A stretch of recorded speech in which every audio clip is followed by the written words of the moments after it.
टी20 world cup के सबसे high voltage मुकाबले का टॉस हो चुका है। भारत और पाकिस्तान के बीच कोलंबो में खेले जा रहे मैच में सिक्का उछला और सिक्का भारत के खाते में नहीं गिरा, यानी कि भारत टॉस हार चुका है। लेकिन क्या कुछ हुआ टॉस के दौरान, क्योंकि पिछले काफी समय से हम देखते आ रहे हैं कि भारत और पाकिस्तान का मैच जब भी होता है, टॉस से ही माहौल जो होता है पूरा गर्मा जाता है। बहुत सारी चीजें होती हैं जिनकी चर्चाएं शुरू हो जाती हैं।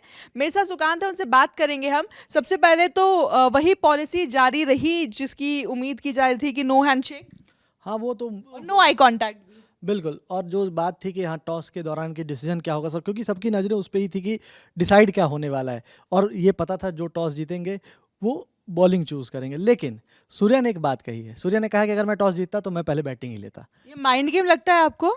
मुझे लगता है कि इसका बहुत बड़ा इम्पैक्ट ये भी है कि आप ये नहीं दिखाना चाहते हो कि ठीक है, आप जो टॉस हार गए हो तो आपको उससे बहुत प्रेशर आ गया कि आप एक चेज़ करने के लिए आप सोच रहे थे, लेकिन अब यहाँ पे टॉस हार गए तो इसलिए अब क्योंकि सामने वाली टीम ने कह दिया कि आप पहले खेलो, तो हम उसके लिए प्रिपेयर होके नहीं आए थे।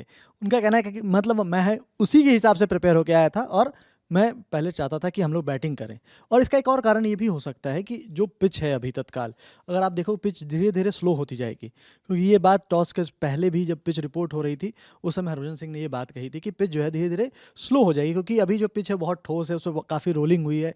2-3 दिनों से वहाँ पे धूप हुई नहीं है और लगातार मौसम भी वहाँ वैसा था कि क्लाउडी था, तो उसका बहुत इम्पैक्ट था। तो इसी कारण से एक जो बेनिफिट ऑफ डाउट होता है कि क्लाउड है तो हम ओवरकास्ट कंडीशन का फ़ायदा उठाएंगे, लेकिन ओवरकास्ट कंडीशन का फ़ायदा उठाने के लिए पेसर्स खिलाने चाहिए थे, वो पाकिस्तान ने नहीं किए हैं। वो अपने यही प्लेइंग 11 पे हम आने वाले हैं कि दोनों टीमों की प्लेइंग 11 को लेकर के बात करेंगे, क्योंकि भारत की प्लेइंग 11 में दो बदलाव देखने को मिले हैं। पिछला मैच जो भारत ने खेला था उससे अगर हम कंपेयर करें, नामीबिया के खिलाफ वो मैच था, तब से अब तक में टीम में दो अहम बड़े बदलाव हुए हैं। कौन से वो बदलाव सुकांत बताएंगे, और टीम इंडिया ने क्यों किया है वो बदलाव, क्या उसके पीछे की प्लानिंग है, रणनीति है, वजह है, वो बताएंगे। देखिए, सबसे पहली चीज़ तो ये कि अभिषेक शर्मा का पता था, वो कल लगभग कंफर्म हो गया था कि अभिषेक शर्मा खेल लें, क्योंकि जिस समय सलमान नागा ने कहा कि नहीं हम चाहते हैं कि खेलें, और फिर सूर्या आया, सूर्या ने प्रेस कॉन्फ्रेंस में कहा अगर वो चाहते तो पक्का खेलेंगे।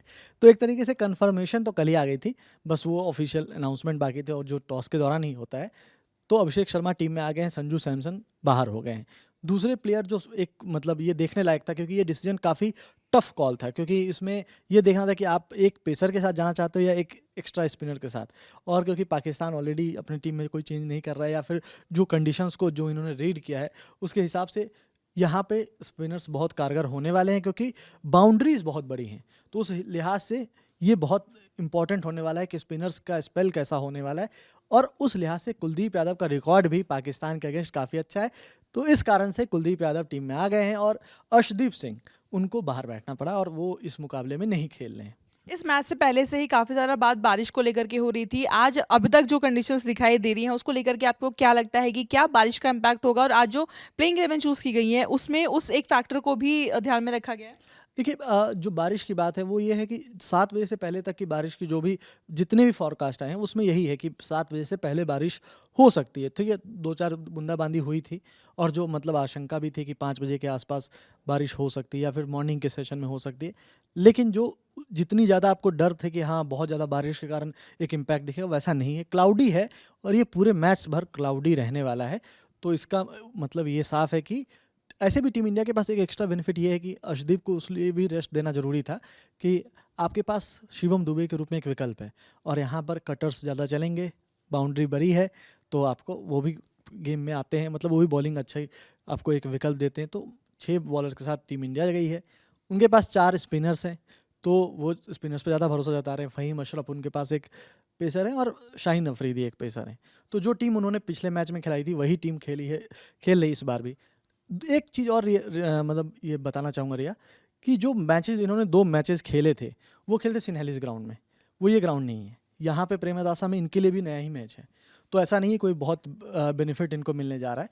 लेकिन जो सबसे इम्पॉर्टेंट चीज़ है कि जब पिछली बार जब जिम्बाब्वे और ऑस्ट्रेलिया यहाँ पे भिड़ी थी, जो इसी पिच पर। इसी पिच पर जब मुकाबला हुआ था, तो जिम्बाब्वे ने पहले बैटिंग की थी और 169 स्कोर किया था, और हमने देखा था बाद में ऑस्ट्रेलिया को चेज करने में काफ़ी दिक्कत हुई थी।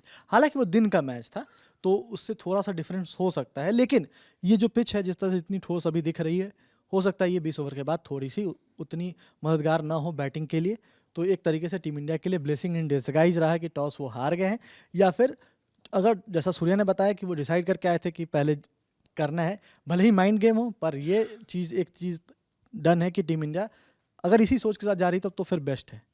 यानी कि मैच शुरू होने से पहले माइंड गेम शुरू हो चुका है। इस मैच में क्या कुछ होगा, लगातार सारी अपडेट्स हम आप तक पहुंचाएंगे, लेकिन इस वीडियो में इतना ही। मेरा नाम है रिया, साथी सुकांत, और आप खेल जगत से जुड़ी तमाम खबरों के लिए देखते रहिए ललन टॉप स्पोर्ट्स। मुस्कुरा रहे हैं हम और मुस्कुराइए आप, क्योंकि लखनऊ में होने जा रहा है ललन टॉप अड्डा। 22 फरवरी को पहुंचिए जुपिटर हॉल, इंदिरा गांधी प्रतिष्ठान, लखनऊ। एंट्री सुबह 11 बजे से शुरू होगी। फ्री रजिस्ट्रेशन के लिए क्लिक कीजिए thelalantop.com वेबसाइट पर दिए बैनर पर।